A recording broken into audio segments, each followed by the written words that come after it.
হে ভগবান, শুনলে? এসব কি? বৌমা, কি বলছো? আমি বুঝতে পারছি না।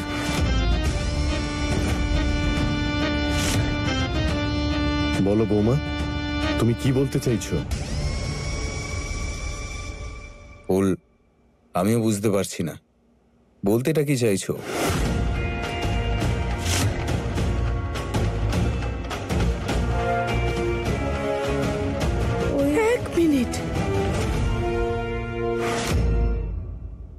এক মিনিট বৌমা, তুমি আবার এটা বলতে চাইছো না যে কেউ ইচ্ছে করে এই সিঁড়ির রেলিং কেটেছে যাতে সরস্বতী দিদি...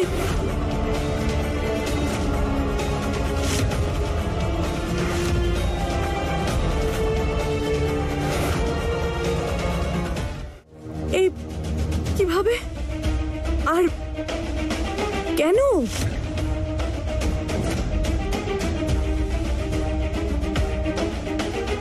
আরে, কেউ সরস্বতী দিদির কেন ক্ষতি করতে চাইবে বৌমা? উনি তো খুবই পবিত্র। আজ পর্যন্ত দিদি একটা পিঁপড়েও মারেনি। কারোর ওনার সঙ্গে কোনো শত্রুতাও নেই। তাহলে কেউ কেন ওনার ক্ষতি করতে চাইবে? বলো না বৌমা, কাকে দোষ দিচ্ছ তুমি?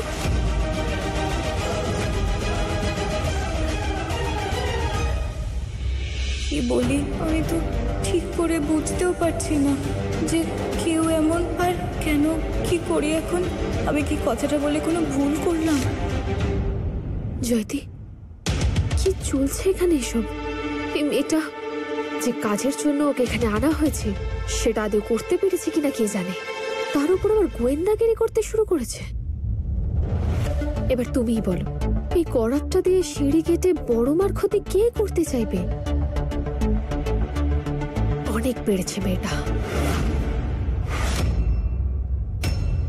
না না বৌমা, সবার সামনে তুমি এত বড় কথা বলার পরে এভাবে চুপচাপ দাঁড়িয়ে থাকতে পারো না? বলো না।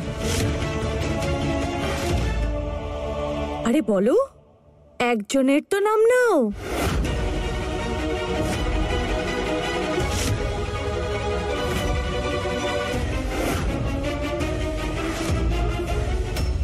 আরে এটা তো জানি কাকে দোষ দিচ্ছ তুমি।